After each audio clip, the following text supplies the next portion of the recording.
వృశ్చికం వారికి కనుక చూసుకున్నట్లయితే మీ యొక్క లగ్నం వృశ్చిక లగ్నం అయినప్పుడు అది అధిపతి కుజుడు అవుతున్నాడు. ఈ కుజుడు యొక్క నక్షత్రాలు కుంభంలోని మకరంలోని ధనిష్ట 1, 2, 3, 4 ఉంటాయి. ఇప్పుడు ప్రస్తుతం రాహు కుంభరాశిలో ఉంటూ ఆగస్టు 2వ తేదీ నుంచి కుజుడు యొక్క నక్షత్రంలోకి వస్తున్నాడు. ఈ కుజుడు యొక్క నక్షత్రంలోకి నవంబర్ ఎండింగ్ వరకు 4లో ఉంటాడు. నవంబర్ ఎండింగ్ తర్వాత నుంచి 3లోకి వస్తాడు రాహు.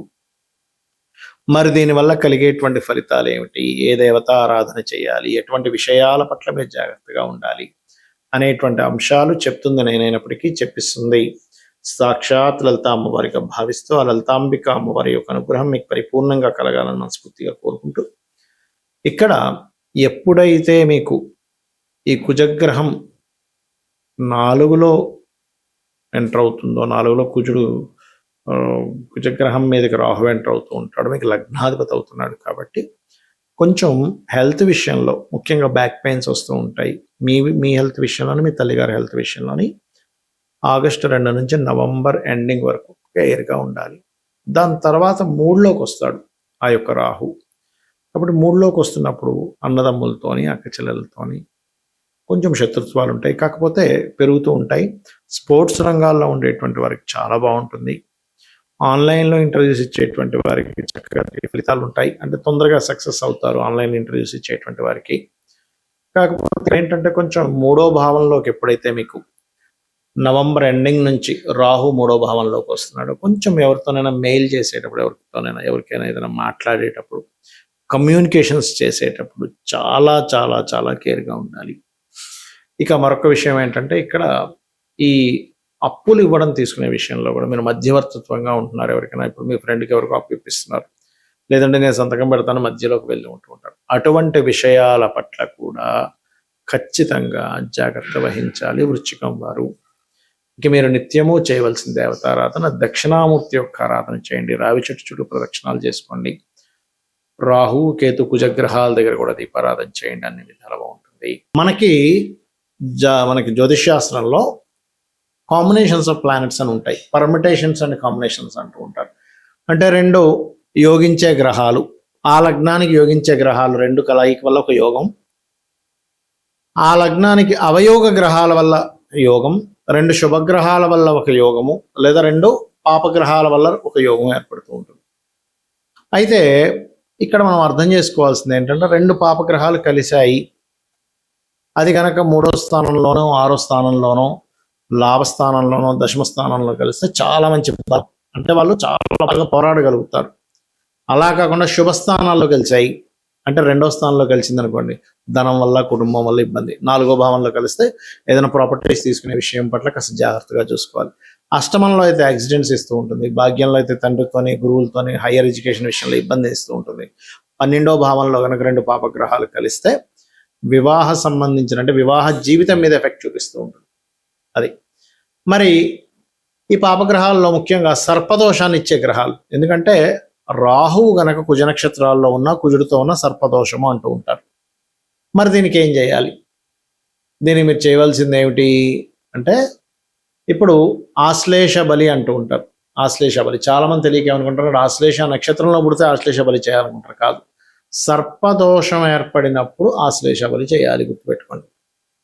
దానికి శాస్త్రంలో కుజరాహువుల కలయిక కానీ, కుజ శని యొక్క కలయిక కానీ, కుజ బుధ కలయిక కానీ, రవిరాహు కూడా సర్పదోషమే కానీ కొంత పితృదోషాన్ని కూడా చూపిస్తూ ఉంటుంది. అదేవిధంగా శని కేతువులు మరియు బుధుడు కుజుడు, అదేవిధంగా శని రాహువు, ఇలాగా సర్పదోషాన్ని ఇచ్చేటువంటి కాంబినేషన్స్ కొన్ని ఉన్నాయి. అయితే ఇందులో తీవ్ర సర్పదోషం ఉందా లేకపోతే స్వల్ప సర్పదోషం ఉందా అనేది చూసుకోవాలి. మళ్ళీ కాలసర్పదోషం కాదండి. కాలసర్పదోషం అంటే కాలానికి సంబంధించింది, అది జాతకానికి చూడకూడదు.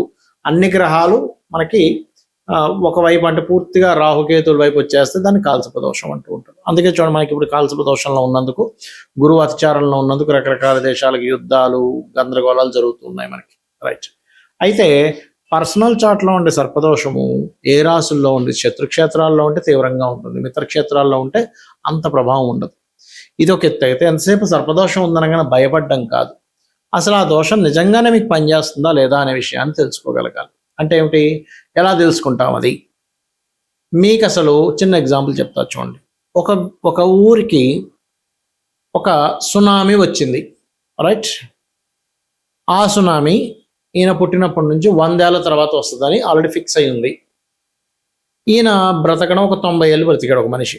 100 ఏళ్ల తర్వాత సునామీ వస్తే ఏమవుతుంది? ఈయనకి ఏముండదుగా. అలా కాకుండా ఈ జీవుడు పుట్టిన ఒక 20 ఏళ్ళకి అదే ఊర్లో ఉంటాడు, సునామీ వచ్చింది, ఆ సముద్రం పొట్టునే ఉంటాడు, అప్పుడు ఎఫెక్ట్ ఉంటుంది. అంటే మీరు మీ జీవితంలో మీ మహాదశలు అంతర్దశలు ఎప్పుడు ఇండికేట్ చేస్తున్నాయి ఈజ్ మోస్ట్ ఇంపార్టెంట్. లేదా చిన్నప్పుడు అండి మేము సముద్ర పొడ్డున ఉండేవాళ్ళము, సునామీ వస్తుందని హెచ్చరిక వల్ల మా వాళ్ళు నన్ను చిన్న పిల్లల్ని అప్పుడు తీసుకుని వెళ్ళే వేరే ఊరికి, అందులో మా ఊరికి సునామీ వచ్చిపోయింది అంటూ ఉంటారు. అంటే ఏమిటి? దాని అర్థం ఏమిటి? చిన్నప్పుడు ఎప్పుడో అయిపోయింది ఆ దశ, మీరు పెద్ద అయ్యారు, చిన్నప్పుడు అయిపోయిన దశ గురించి టెన్షన్ పడాల్సిన పని లేదు. అది సర్పదోషం కానివ్వండి, లేకపోతే పితృదోషాలు కానివ్వండి, ఏమైనా. అయితే పితృదోషాలకు మాత్రం కొంచెం యాన్స్టర్స్ నుంచి వస్తూ ఉంటుంది, అది చూసుకోవాలి. అంటే దీన్ని బట్టి మనం అర్థం చేసుకోవాల్సింది ఏంటి? మహాదశ ఇండికేట్ చేస్తుందా లేదా మీకు సర్పదోషాన్ని ఈజ్ మోస్ట్ ఇంపార్టెంట్. ఇండికేట్ చేస్తుంది, ఏమి టెన్షన్ పడద్దు. చిన్న చిన్న రెమెడీస్తో కూడా చేసుకోవచ్చు. డబ్బులు ఉందండి, బాగా ఉన్నాయి, నేను ఆశ్లేష బలి చేయించుకుంటాను, సర్ప ప్రతిష్ఠ చేయించుకుంటాను, అది మీ ఇష్టం. మీకు ధనం ఉంటే చేయించుకోండి, నేనేమీ కాదనట్లేదు, దానివల్ల మంచిదే. కానీ ధనం లేని వాళ్ళు కూడా నేను సర్పశాంతి చేయించుకుంటే కానీ నా జీవితం బాగుపడదు, లేకపోతే పెద్ద పెద్ద ఆశ్లేష బళ్ళు వేలు లక్షలు ఖర్చు పెడితే కానీ నాకు బాగుపడదు అనుకుంటే తప్పది. సింపుల్గా ఏం లేదు, మీ ఇంటి దగ్గరలో రావి చెట్టు ఉంటుంది కదా, రావి చెట్టు చుట్టూ ప్రదక్షిణాలు చేయండి. అక్కడ సర్ప ప్రతిష్ఠ చేసినవి ఉంటాయి. చక్కగా ఒక చెంబులో నీళ్లు తీసుకొని దాంట్లో పసుపు కుంకుమ గంధం కలిపిన వాటర్ తీసుకొని రావి చెట్టు చుట్టూ ప్రదక్షిణాలు కనుక మీరు చేసి ఒక 3 కావచ్చు, 7 కావచ్చు, 11 కావచ్చు, 41 పర్లేదు, 21 పర్లేదు, మీ ఓపిక. ఎందుకంటే కాళ్ళ నొప్పులు ఉన్నాయి, 41 చెప్పాను అనుకోండి, అయ్యో గురుగారు 41 ప్రదక్షిణాలు చెప్పారు, నేను తిరగలేనండి అంటే కాదు, 3 తిరగండి సరిపోతుంది. అలా ప్రదక్షిణం చేసి చక్కగా ఆ యొక్క చెట్టు కింద ఉండేటువంటి, ఆ వృక్షం కింద ఉండేటువంటి సర్ప వాటికి అభిషేకం చేయండి. ఖచ్చితంగా మీరు ఏదైతే సర్పదోషం ఉందని బాధపడుతున్నారో, ఏ పనులు అవ్వట్లేదని టెన్షన్ పడుతున్నారో, ఎందుకంటే అది ఒక్కొక్క దగ్గర ఉంటే ఒక్కొక్క ఫలితాన్ని ఇస్తూ ఉంటుంది.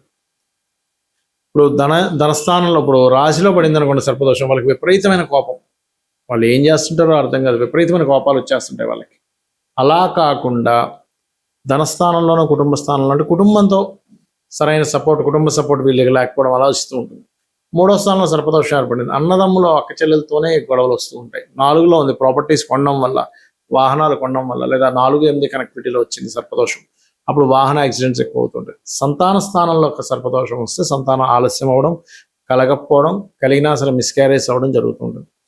6లో ఉంటే పాపగ్రహాలు మంచిదే, కానీ శత్రువు బాధ ఎక్కువగా ఉంటుంది. 7వ భావంలో ఉంటే వివాహం విషయంలో ఇబ్బందులు వస్తూ ఉంటాయి. 8వ భావంలో ఉంటే తాతగారు ఆస్తి విషయంలో సర్పదోషం ఏర్పడినప్పుడు తాతగారు ఆస్తి మీరు డైరెక్ట్గా తీసుకోకుండా దాన్ని అమ్మేసి కొనుక్కోవాలి.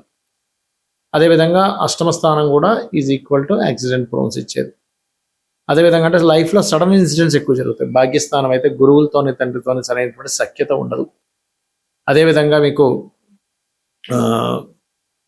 10వ స్థానం అయితే కెరీర్ మీద ఎఫెక్ట్ చూపిస్తూ ఉంటుంది సర్పదోషం.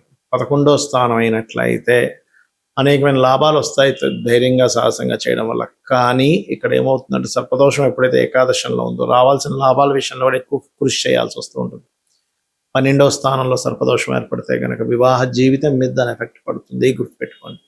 ఇలా ఒక్కొక్క భావానికి అది ఏం యాక్ట్ చేస్తుంది అది తెలుసుకోవాలి. అంతేగాని సర్పదోషం ఉందని జీవితంలో అన్నీ పోతాయని కాదు, కేవలం మీకు అది మీ లగ్నం నుంచి గుర్తుపెట్టుకోండి, చంద్రుడి నుంచి కాదు, మీ పర్సనల్ చార్ట్లో మీ లగ్నం నుంచి ఏ భావాన్ని అయితే అది పాడు చేసిందో ఆ భావానికి సంబంధించిన విషయంలోనే ఇబ్బంది ఉంటుంది, అన్ని విషయాలకి కాదు. మరి దీనికి ఏమిటి అంటే నేను ఇందాక చెప్పినటువంటి పరిహార మార్గం చేసుకోవడం, గరుడ పురాణం వినడం కానీ చదవడం కానీ చేయడం, సర్పసూక్త పారాయణం వినడం, సర్పసూక్త పారాయణం చేసుకోవడం, రావి చెట్టు చుట్టూ ప్రదక్షిణాలు చేసుకోవడం, గోవులకి బెల్లపు ఉండలు 4 బెల్లపు ఉండలు, క్యారెట్స్ తినిపించడం, బీట్రూట్స్ తినపడం చేసినట్లయితే కూడా మీకు ఆ సర్పదోష ప్రభావం అనేటువంటిది పూర్తిగా తగ్గుతుంది. శ్రీమాత్రే నమః.